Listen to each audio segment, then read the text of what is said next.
ಒಂದು 15 ಅಡಿ ರೋಡ್ ಅಷ್ಟೇ. ಇಲ್ಲಿಗಂಟು ಇಲ್ಲೇ ಇದ್ದದ ಇಲ್ಲಿಗಂಟು ನೋಡಿ ಸರ್, ಈ ರಸ್ತೆಗೆ ಬಂದಿರುವಂಥ ಜಾಗ ತಳಕಾಡು, ಈ ಕಡೆ ಕೊಳ್ಳೇಗಾಲ ರೋಡು ಒಳಗಡೆಗೆ 200 ಮೀಟ್ರು ಮಣ್ಣು ರಸ್ತೆ, ಒಂದು 20 ಅಡಿ ರಸ್ತೆ ಇದು. ಇಲ್ಲ 15 ಅಡಿ, 15ರಿಂದ 20 ಅಡಿ ರಸ್ತೆ, ಒಂದು 150-200 ಮೀಟ್ರ್ ಮಾತ್ರ ಮಣ್ಣು ರಸ್ತೆ ಇದು. ಇದೇ ರಸ್ತೆಗೆ ಬಂದಿರುವಂಥ ಜಾಗ. ಅಲ್ಲಿ ಕಾಣ್ತಾ ಇದೆಲ್ಲ ಅದೇ ಮೇನ್ ರೋಡು, ಪುರಿಗೆಲಿಗೆ ಹೋಗೋಂಥ ರಸ್ತೆ ಅದು. ಈ ರಸ್ತೆಗೆ, ಆ ರಸ್ತೆಯಿಂದ ಒಳಗಡೆಗೆ ಒಂದು 150-200 ಮೀಟ್ರು ಇದು ಮಣ್ಣು ರಸ್ತೆ. ಆರಾಮಾಗಿ ಒಂದು ಕಾರು ಹೋಗಿ ಬರ್ಬೋದು, ಸಲೀಸ, ಏನು ತೊಂದರೆನಿಲ್ಲ. ಲಾರಿನೇ ಹೋಯ್ತದೆ, ಲಾರಿಗಿರಿ ಎಲ್ಲ ಹೋಗೋದು. ಲ್ಯಾಂಡ್ ಕಡೆ ತೋರಿಸ್ತೀನಿ ನೋಡಿ, ಇದೇ ಲ್ಯಾಂಡು. ಇವರು ಇಟ್ಗ ಕುಯ್ಸಕ ಇದು ಮಾಡೋಕ್ಕೆ ಸೆಡ್ ಮಾಡಿದರು, ಅದು ಪಿಲ್ಲರ್ಗಳೆಲ್ಲ ಹಾಕಿ ಹಂಗೆ ಬಿಟ್ಟಿದ್ದಾರೆ. ಒಂದು 40 ತೆಂಗಿನ ಮರ ಐತೆ ಲ್ಯಾಂಡ್ ಒಳಗಡೆ. ತೆಂಗಂತೂ ಸೂಪರಾಗಿದೆ, ಒಳ್ಳೆ ತೆಂಗು.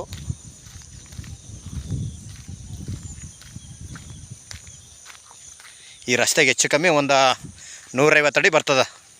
ಒಳ್ಳೆ ವಾಸ್ತುಕ್ಕೋಸ್ಕರನೇ ಇದೆ, ಸೂರ್ಯ ಹುಟ್ಟ ಕಡೆಗೆ ಜಾಗ, ವಾಸ್ತುಕ್ಕೋಸ್ಕರನೇ ಇದೆ. ಇದೇ ಜಾಗ ನೋಡಿ, ಒಂದು ಬೋರ್ಗಲಲ್ಲಿ ಒಳ್ಳೆ ನೀರಿದೆ, ನೀರಂತೂ ತುಂಬ ಚೆನ್ನಾಗಿದೆ. ಅಣ್ಣ, ಮಳವಳ್ಳಿಯಿಂದ ಒಂದು 18 ಆಗುತ್ತಾ? ಮಳವಳ್ಳಿಯಿಂದ ಒಂದು 16-17 ಕಿಲೋಮೀಟ್ರು. ಮಣ್ಣಂತೂ ಇದೇ ರೀತಿ ಮಣ್ಣು, ಜಾಗ ನೋಡಿ ಹಿಂಗೆ ಇದೆ.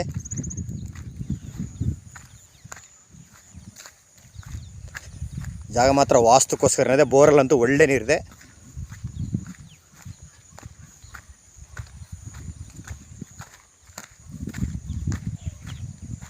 ಎಲ್ಲ ರೆಡ್ ಸಾಯಲ್ಲು. ತೆಂಗಿನ ಮರ ಒಂದು 40 ತೆಂಗಿನ ಮರ ಇದೆ, ಸೂಪರಾಗಿದೆ ನೋಡಿ ತೆಂಗಂತೂ. ಇಲ್ಲಿ ಎಂಟ್ರೆನ್ಸಲ್ಲಿ ಅಂತ ವಿಡಿಯೋ ಮಾಡ್ತಾಯಿದ್ದೀನಿ.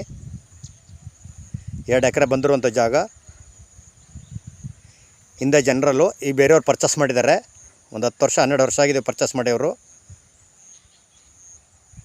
ಲೀಗಲ್ ಡಾಕ್ಯುಮೆಂಟು, ಹದ್ಬಸ್ತಲ್ಲಾಗಿ ಬಾಕ್ಸಾಗಿ ಸ್ಕ್ವೇರ್ ಆಗಿದೆ, ಡೈರೆಕ್ಟ್ ರಿಜಿಸ್ಟ್ರೇಷನ್ಗಿದೆ. ಮೊದಲು ಇವರು ಇಟ್ಗೆ ಫ್ಯಾಕ್ಟ್ರಿ ಮಾಡಿದರು. ಮಳವಳ್ಳಿಯಿಂದ 18 ಕಿಲೋಮೀಟ್ರು, ಬೆಂಗಳೂರಿಂದ 118 ಕಿಲೋಮೀಟ್ರ್ ಆಗುತ್ತೆ ಲ್ಯಾಂಡ್ಗೆ. ತಳಕಾಡು ಪುರಿಗೇಲಿ ಹೋಗೋಂಥ ರಸ್ತೆಯಿಂದ ಒಳಗಡೆಗೆ ಒಂದು 200 ಮೀಟ್ರು, 150-200 ಮೀಟ್ರು ಅಲ್ಲಿ ಕಾಣ್ತಾ ಇದೆಲ್ಲ ಅದೇ ಮೇನ್ ರೋಡು. ಒಳ್ಳೆ ಜಾಗ ಅಂತೂ ಸೂಪರಾಗಿದೆ ನೋಡಿ. ಇವರು ಕುಂಟೆ 1,60,000 ಹೇಳ್ತಿದ್ದಾರೆ. ಕೂತ್ಕೊಂಡ್ರೆ ಹೆಚ್ಚು ಕಮ್ಮಿ ನೆಗೋಷಿಯಬಲ್ ಆಗುತ್ತಾ. ಡಾಕ್ಯುಮೆಂಟು ಲೀಗಲ್ ಇದೆ ಎಲ್ಲ. ಮಣ್ಣಂತೂ ರೆಡ್ ಸೈಲ ನೋಡಿ. ಬೋರ್ಲು ಒಳ್ಳೆ ನೀರಿದೆ, ತುಂಬ ಚೆನ್ನಾಗಿದೆ ಬೋರಲ್ಲಿ.